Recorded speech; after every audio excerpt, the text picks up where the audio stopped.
Ele é sempre de uma natureza relativamente a proteger. Os espíritos familiares se ligam a certas pessoas por laços mais ou menos duráveis, tendo em vista seres úteis, no limite de seu conteúdo, frequentemente bastante limitado. Eles são bons, mas algumas vezes pouco avançados e mesmo pouco deviantes. Ele se ocupa de bom grado dos detalhes da vida íntima e não age senão conforme com permissão dos espíritos protetores.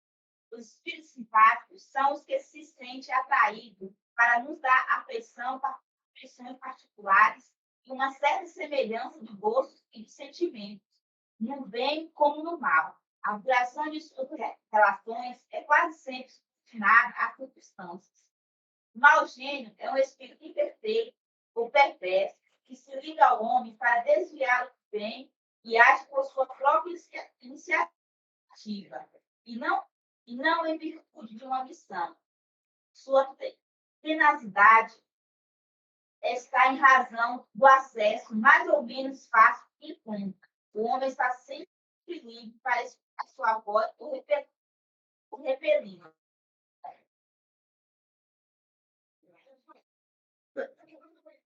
O que me disse há uns tempos atrás, não sei qual das duas Isis, se a Graziella ou se a Helene, que temos um diabinho de um lado e um anjinho do outro. O diabinho corresponde a isso que ela falou aí nesse instante. É o espírito mal que está ali conosco, porque nós demos entrada a ele, né? O espírito familiar seria um anjinho bom, que nos dá conselhos e que, se com permissão do nosso anjo guardião, pode até nos orientar um pouco mais e fazer mais coisas por nós. Mas eles dois não têm nenhuma obrigação de continuar conosco. São passageiros, são agentes provisórios ligados a maus pensamentos de um lado ou a bons pensamentos do outro. Porque são espíritos que transitoriamente ou nos ajudam ou nos perturbam, mas que não fazem parte da permanência em nossa vida. Essa permanência é mais dirigida ao nosso anjo guardião, que é o espírito mais elevado. E a palavra está pelo tudo dos céus.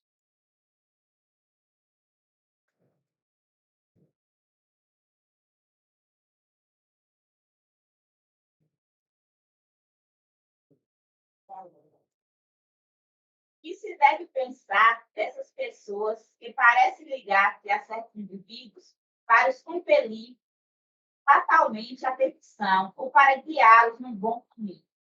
Certas pessoas exercem com efeito sobre outras uma espécie de fascinação que parece irresistível. Quando isso tem lugar para o mal, são maus espíritos que se servem de outros maus espíritos para melhor subjugar. Deus o permite para você experimentar. Se nós temos um padrão de conduta razoável, pelo menos, né? Porque perfeição é difícil de atingir.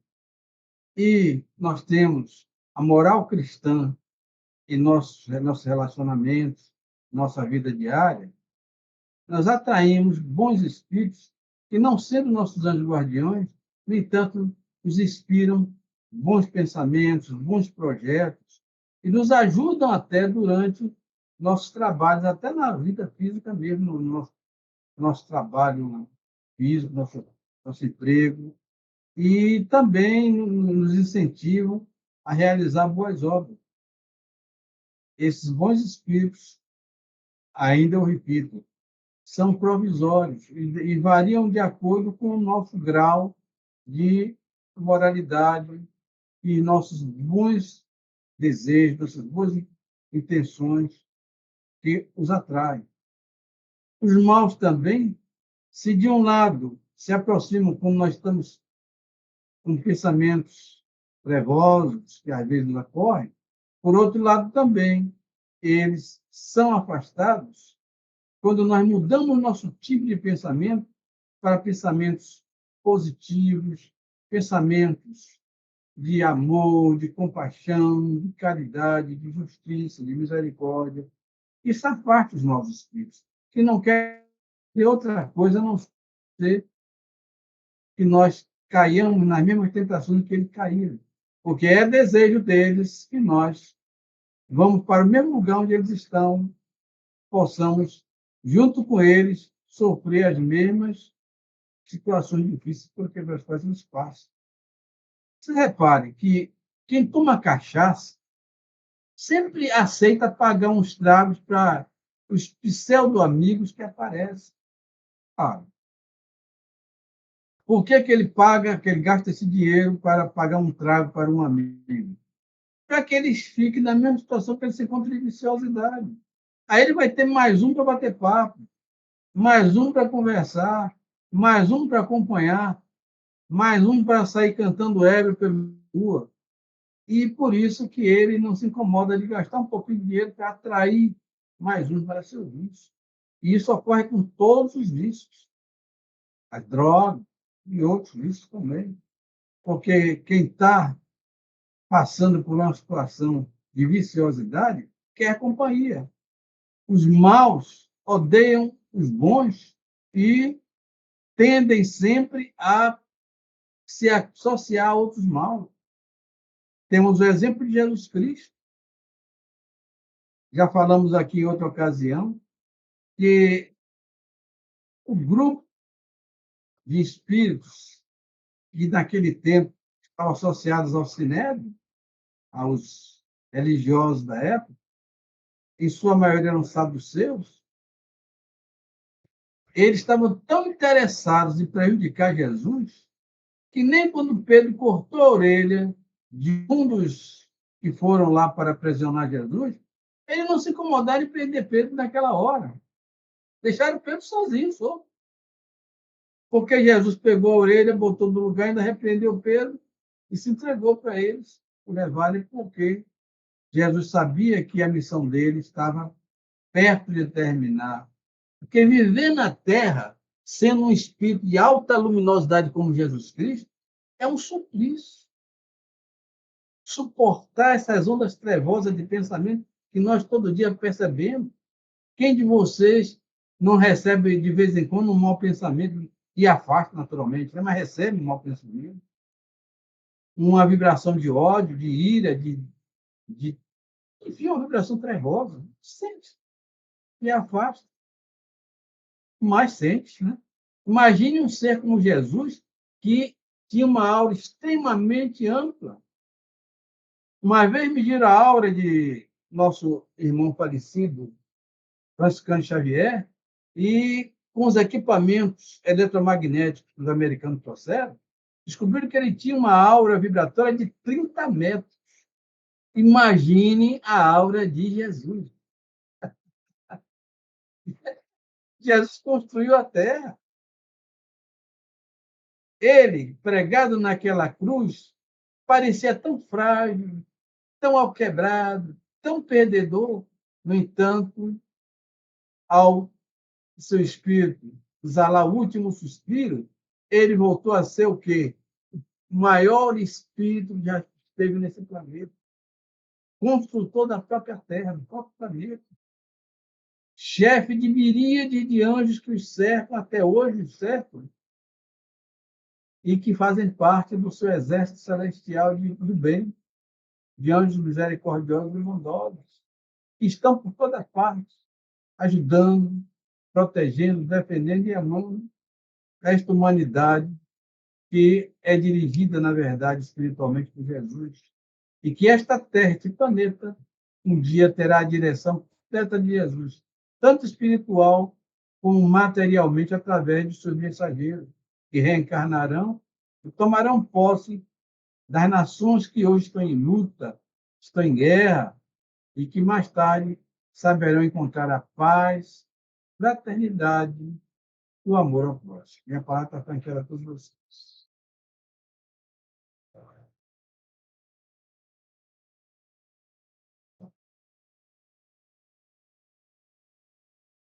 A gente estava fazendo essa questão da leitura, né? Comentário do Evangelho, né? Um tema que foi abordado aí durante a reunião. fica me questionar, às vezes, essa coisa, é, essa coisa do espírito, da entidade espiritual que costumeiramente a gente tende a dar muito poder, né? Tipo assim, o espírito que pode me fazer mal, o obsessor, o espírito que pode estar aqui do meu lado me enchendo o saco, me induzindo a ações perversas, enfim, ações do não bem, né? Posso chamar, se posso chamar. Só que a gente está submetido a um sistema de interação humana que tudo isso a gente tem, tudo isso que esses espíritos que não estão sob a nossa visão, né, estão de uma outra forma e interagem de uma outra forma com a gente, é bem verdade que a gente se encontra numa relação de passividade, mas assim, eu entendo que a relação humana que a gente tem nos coloca situações muito piores no dia a dia, entendeu? A relação entre as pessoas, né? É um negócio que sempre que tem me chamado muita atenção sobre isso, dessa coisa, o que as pessoas talvez sintam mais por conta dessa natureza do invisível, né? O próprio invisível trazer atrelado a essa ideia da invisibilidade uma coisa perigosa, né? Mas eu entendo que a coisa perigosa está nas relações que a gente vive no dia a dia com as pessoas, se me refiro aos espíritos encarnados que estão aí predispostos ou com a intenção de prejudicar. Então a gente está em contato com isso diariamente, né? Seja no trabalho, seja na família, seja em qualquer lugar. Assim, a grande prova, como o senhor diz, a grande prova que né, não está nessa relação com o invisível. Né? O invisível eu entendo, sim, né, devido à sua natureza, a capacidade de indução com pensamentos, né, a gente chama de vibração, beleza, isso é possível acontecer, sim, sem dúvida nenhuma. Mas esse contato direto, né, essa troca de informações através dos 5 sentidos que a gente tem com o outro, isso é perigosíssimo, porque você pode ter tanto no nível visual, mental, né, do toque, então tudo isso é estímulo para a gente, né? E todo instante a gente tem que estar, como é que eu poderia dizer, atento, né, vigilante, né? E a todo instante, a todo instante assim, bastante cuidadoso para não cometer deslizes, porque essa relação humana nos leva para esse ponto limítrofe, esse limiar perigoso, né, de cometermos ações, muitas vezes, que a gente não consiga nos retratar em sentido amplo. Né? Quando eu falo retratar, é desfazer algo muito ruim que foi feito em relação.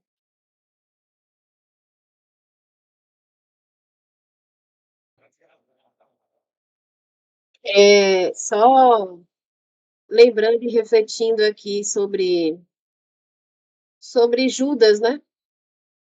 Eu estava lendo uma postagem, né, de um grupo espírita dizendo que Judas, na verdade, ele é tido como traidor, mas na verdade ele é mais traído do que traidor, porque ele, na verdade, queria acelerar o processo, né? De tomada de poder por Jesus Cristo, porque na cabeça dele ele não entendia a missão de Jesus. Ele achava que Jesus ia tomar o poder de Roma, né? Que ele iria salvar o povo, né? Dos abusos de Roma. Só que ele não entendia, né, a missão e a forma como Jesus queria alcançar o coração humano. Então, ele quis acelerar o processo porque ele achava que Jesus iria reagir, né? Que ele iria usar o poder dele para subjugar, né? Os fariseus, os romanos. Judas nunca duvidou do poder de Jesus. Ele Não duvido que ele amava o mestre, mas ele não compreendia, ele não alcançou essa compreensão, né? De que a forma como Jesus queria alcançar o coração das pessoas era outra, né? Então, ele acabou fazendo um acordo com os fariseus e quando ele descobriu que, na verdade, o acordo que ele fez não foi um acordo que favorecia Jesus, ele optou pelo suicídio, né? A alma em remorso, se remoendo, arrependida do que fez, né? Optou pelo suicídio. Ele depois veio como Joana d'Arc. Então, é isso, as pessoas, elas são mutáveis, né? Eu costumo seguir uma filósofa que ela diz que a gente não deve usar o verbo eu sou, e sim eu estou, porque eu posso mudar qualquer coisa em mim a qualquer tempo, basta eu querer, né? E assim é com o universo. O universo é mutável, o tempo todo ele muda. As coisas passam rapidamente, as coisas não são fixas, elas não permanecem, né? Então, percebendo e compreendendo essa transitoriedade de nós, das nossas crenças, da nossa forma de enxergar o mundo, e que ela pode mudar, né? Da forma como as coisas passam, né? E deixam algo em nós, é, é fácil perceber, né? Que a gente precisa sim entender esses desafios diários e perceber que eles também mudam, eles também são transitórios, fazem parte da construção desse novo eu que a cada encarnação vai surgindo no nosso espírito, né? Então, a gente não pode se afirmar que nós somos isso, nós somos aquele, eu sou assim, não vou mudar. Nós estamos mudando constantemente, então, cada um no seu tempo, cada um conseguindo enxergar mais rápido ou menos rápido, quais são os principais objetivos e desígnios de cada um aqui nessa Terra. Todos nós vamos chegar lá em algum momento, né? É importante a gente ter esse olhar que o outro também vai chegar lá.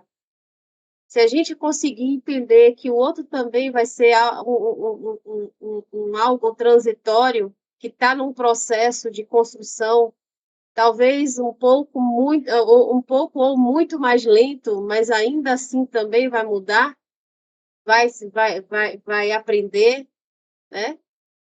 Creio que o nosso nível de compreensão e de compaixão e de amor, né, vai ser muito maior e vai ser muito mais fácil tolerar tudo isso que acontece fora de nós, né? Quando a gente começa a ter essa compreensão de nós mesmos, que nós também vamos mudar e mudamos constantemente, né? Devemos, no entanto, entender que existe um código penal da vida futura que faz parte também da nossa trajetória aqui na Terra. Por isso, nós temos que saber que existem leis divinas, que são leis eternas, e que fazem parte do contexto da própria expansão do universo. O nosso universo se expande a velocidades acima da luz, a velocidade da luz, e se expande constantemente, como você mesmo disse. Nós também podemos mudar, porque essa expansão se dá através de mutações sucessivas, mas respeitando sempre as leis divinas. Nunca vai haver uma lei que mude a chamada lei de Lavoisier, que na verdade não é a lei de Lavoisier, é de Deus. Sabemos que em a natureza nada se cria, nada se perde, tudo se transforma. Isso é uma lei física constante, é lei de Deus, que Lavoisier descobriu. E outras leis como essas são leis eternas, são leis que fazem com que nós devemos ter, como falou o Cláudio aí, devemos ter muito cuidado, porque a lei divina é como uma parede de ferro. Você pode jogar sua cabeça contra ela, mas quem está ferido é você. Então, se você fere a lei, na hora que Jesus pegou a orelha de um dos que vieram para levar ele e botou no lugar, ele disse o que a Pedro? Quem com ferro fere, com ele mesmo será ferido. É lei também, é lei psíquica, mas é lei. E é lei de Deus. Faz parte do Código Penal da vida futura. É a lei da ação e reação. Pois é, ação e reação. Então, temos que ter esse cuidado, como o Cláudio disse, para não chegarmos aos extremos. Procurarmos manter um certo nível de concentração psíquica para com sanidade mental nossa, para com os bons exemplos, para que não suceda que nós sejamos apanhados através de um furo nossa proteção temos ao redor de nós, que faz parte dos nossos bons pensamentos, da nossa boa conduta. É isso que nos protege. A boa conduta, o pensamento firme voltado no bem, na justiça, na caridade, no amor ao próximo, cria em torno de nós uma aura de proteção que afasta esses maus pensamentos e essas más condutas. Como você mesmo disse, naquele tempo, tem alguém com uma naquele tempo, os judeus esperavam um Messias que vinha para libertar os judeus do jugo romano. Eles não esperavam um Jesus que viesse para o lado deles para salvar eles espiritualmente. Aliás, os saduceus, que era a maior parte do Sinédrio, nem acreditavam na ressurreição. Eles eram aqueles que achavam que morreu, acabou. E o serviço que eles faziam no templo era mais em proveito próprio do que em proveito daqueles que estavam ali ao redor dele. Eles eram respeitados pela aparente moralidade que eles colocavam ali, para o povo saber. E Jesus chegou a dizer que eles gostavam de andar com vestes longas e ser saudados pelo povo das ruas. É verdade. E até hoje nós vemos gente assim também, que se penetra nas religiões apenas para parecerem bons, não porque são bons. Vimos coisas absurdas acontecerem com pessoas que eram, na verdade, pessoas de religiões respeitáveis. Né? Por quê? Porque eles, como Judas e como também Pedro, esperavam do Cristo um Cristo material, um Cristo voltado para as necessidades materiais deles. Queriam o reino da terra, não o reino dos céus. A mesma coisa que levou Pedro a cortar a orelha do centurião foi também a mesma coisa que levou Judas a atrair Jesus. Querer que Jesus reagisse materialmente àquelas situações, tanto a uma quanto a outra. Judas pensou assim: quando ele estiver na cruz, eu quero ver se ele não desce de lá e não acaba com os romanos e não salva a Judéia. E mostra a realidade dele, porque ele já estaria pronto para fazer uma campanha para eleger Jesus como o Senhor do mundo dele. E Pedro disse: se eu cortar a orelha dele, aí já vai tomar posição logo de uma vez. Cortou a orelha do camarada. Mas Jesus botou a orelha no Pedro, com fé ou pé, não será feito. Por quê? Cansou de dizer: meu reino não é deste mundo. Se meu reino fosse desse mundo, meu exército, que é imenso, estaria aqui para me defender. Logo, meu reino não é desse mundo. Eu vou para vos preparar lugar, para que onde eu esteja, vós também possam estar. O maior ponto da cristandade, o fato principal da pregação de Jesus, na realidade, não foi nem tanta pregação, como foi o retorno dele, a materialização dele junto dos apóstolos, junto de Maria, e obrigando aquele discípulo a pegar na chaga dele, já sabia que era ele mesmo, estava ali materializado, tinha morrido, retornado, estava ali materializado como espírito. Ele diz, praticamente diz, eu sou espírito. É assim como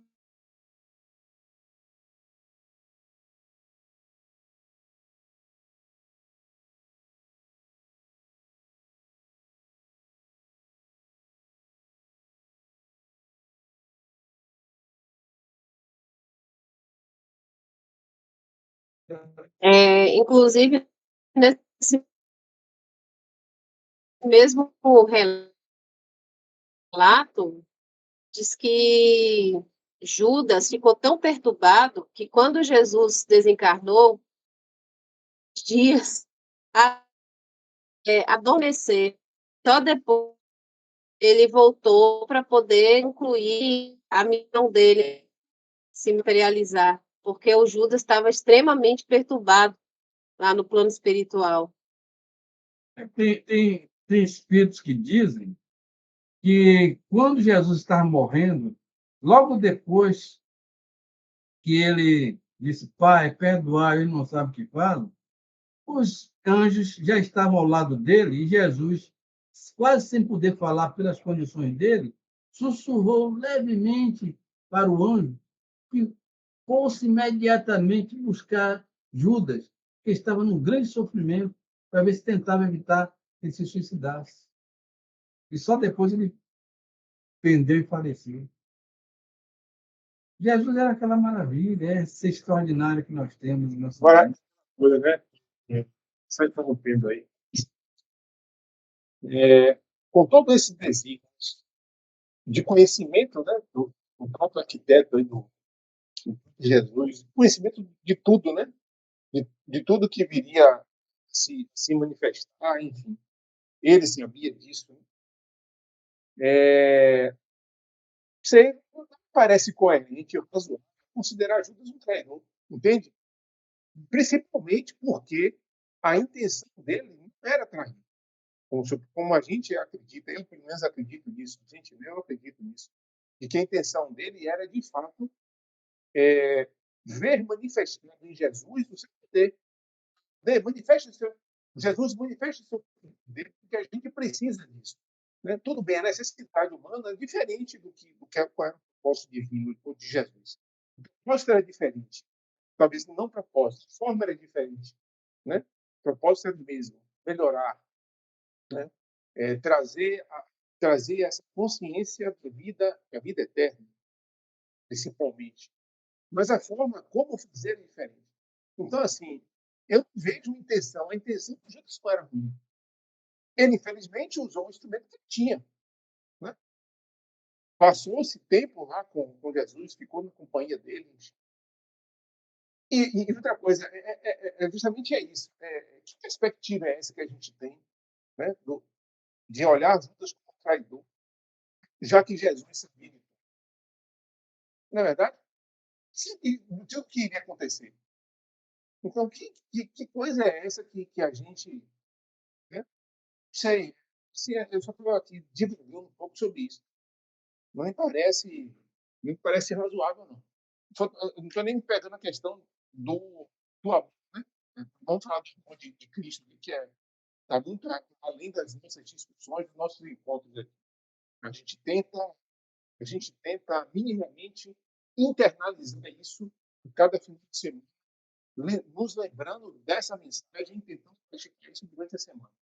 Né? Não pode ser completamente diferente. Como diz a vibe de Jesus é outra. O que ele veio trazer para a gente é outra coisa. Né? A viagem dele é outra. Né? E a gente, infelizmente, não conseguiu entender isso.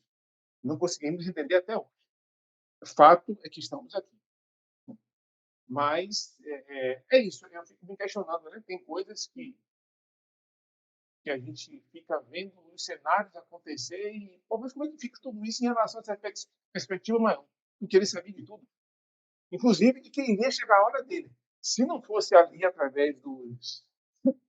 Se não fosse através do pessoal que matou ele, enfim, entre aspas, como é que ele iria? Ele iria se suicidar?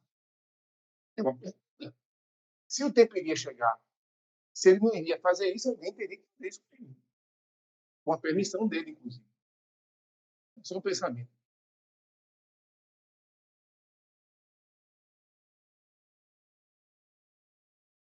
O microfone está fechado, doutor.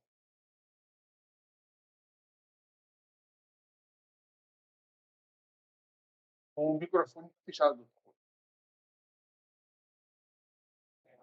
Jesus enxerga à frente, como se ele estivesse do alto de um monte e pudesse ver tudo o que iria acontecer. Entre aqueles que ele escolheu como apóstolo, ele sabia que Judas era um espírito que estava ainda preso mais à matéria do que a própria espiritualidade.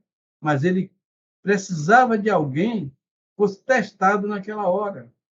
Porque se não fosse Judas, teria que ser um dos outros. Judas era o mais fraquinho, o que estava mais. É aquele que ouviu o diabinho, né? Não tem um anjinho lá, diabinho do outro, como diz Isis. Então, ele ouviu mais o lado esquerdo. Ele funcionou mais do que o lado direito. Porque ele pensou o quê? Ele pensou que tinha que forçar Jesus a tomar uma providência e salvar o povo dos romanos. Se eu entregar logo, quando ele vê que ele vai mesmo ser crucificado, ele vai tomar uma providência e vai formar mesmo uma convulsão social aí, porque, na verdade, naquela época, os sacerdotes tinham medo do povo, porque o povo adorava Jesus, a maioria do povo adorava Jesus. Jesus tinha feito muitos milagres, até a ressurreição de Lázaro. Então, eles estavam com medo de Jesus. Precisavam o quê? Que alguém do lado de Jesus mostrasse fraqueza, para que ele, embarcando naquele buraquinho da fraqueza, eles pudessem punir Jesus, como eles queriam, matar Jesus. Eles queriam matar Jesus. E aí vocês perguntam, para que Anás e Caifás, que era o sumo sacerdote da época, tinha que perseguir Jesus? É porque já estava previsto pelo próprio Jesus que precisava de alguém que fizesse se sujeitasse àquele trabalho. Mas, como você sabe, Cláudio, o livre-arbítrio é lei de Deus. Então, eles poderiam não ter feito nada disso e nem Judas poderiam ter traído Jesus. Mas Jesus sabia, olhando do alto da montanha, que estava mais para o lado esquerdo do que para o lado direito. E que, provavelmente, na lei das probabilidades, que é a lei de quem entende um pouquinho da mecânica quântica, tendia mais para eles fazerem o errado do que fazerem o certo. Por isso eles foram escolhidos. Anás e Caifás para ser sumo sacerdote e Judas para ser um dos discípulos que ele mesmo escolheu. Mas você não pense que somente a gente ouve o diabinho do lado, como diz Isis. Às vezes a gente ouve o santo do lado de cá. Quem foi que fez isso? Paulo. Jesus disse que tinha escolhido Paulo para ser um vaso que iria divulgar o cristianismo aos bárbaros, aos de fora, que não fossem judeus. Estava escolhido antes. Paulo nem sabia disso, mas já estava escolhido. Na hora que, na estrada de Damasco, Jesus apareceu e cegou ele, pela enorme luz que ele tinha, morreu naquela hora o Saulo e nasceu o Paulo, porque dali por diante ele já era uma nova criatura. E realmente, Paulo, eu acho, um dos mais atuantes entre todos os apóstolos, apesar de não ter conhecido Jesus pessoalmente. Mas, na minha opinião, ele foi o mais atuante dos apóstolos. Ele sucedeu aquele que ele matou, que foi Estevão. E nessa sucessão, Jesus saiu ganhando em termos de, primeiro, Paulo tinha um grande conhecimento da religião judaica. Ele era aprendiz do pessoal do Sinédrio, então ele conhecia bem, sabia o que falar, e falava bem, escrevia melhor ainda. Eu me lembro que teve um dos que faziam parte das igrejas cristãs daquela época, que disse que Paulo, em pessoa, ele era assim, assim, de pouca importância, porque ele era baixinho e careca. Mas na escrita, que ele era um extraordinário, e era mesmo. Quem lê as epístolas de Paulo vê que tem um espírito poderoso por detrás daquelas epístolas. Então você veja que ele primeiro estava ouvindo o diabinho, depois se arrependeu, como disse Isis, tudo pode mudar, e foi ouvir o lado do sangue. E realmente, a partir dali, ele chegou até a dizer: já não sou eu quem vivo, mas o Cristo que vive em mim. A vida dele, como Saulo, tinha se encerrado. E quem lê o livro Paulo e Estevão vai ver que tem mais coisa ainda por trás disso. Tem a noiva dele, tem um bocado de coisa. E quem gostar da história de Paulo, leia o livro Paulo e Estevão, que vai ter muito bom proveito dessa leitura. E a palavra continua franqueada, quem queira.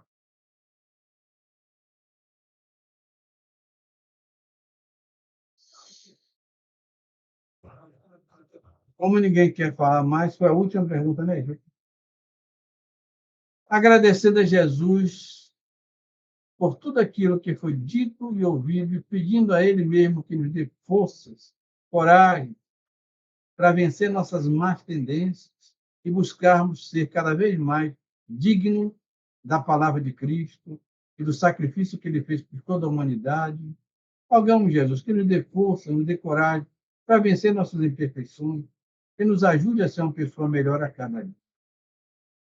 E nesses tempos de violência, rogamos que proteja nossos lares e nossos familiares, afastando para longe de nós os ladrões, os bandidos, os perversos, os malvados encarnados e desencarnados, tendo todos eles afastados para lugares distantes, longe de nossos lares, longe de nossos familiares, que se arrependam do mal que tiverem feito até agora, que retornem ao bem, para que vós, Jesus, os sabe, que Deus não quer a morte do pecador, mas o seu arrependimento. Pai nosso que estais no céu, santificado seja o vosso nome. Venha a nós o vosso reino e seja feita a vossa vontade, assim na terra como no céu.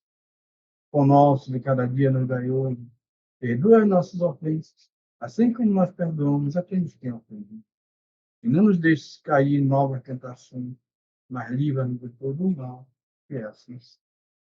Em nome de Deus, em nome de Jesus, estamos por encerrada a reunião de estudos da noite. Viva Jesus, Deus está presente em nossas vidas. Uma boa semana de trabalho para todos.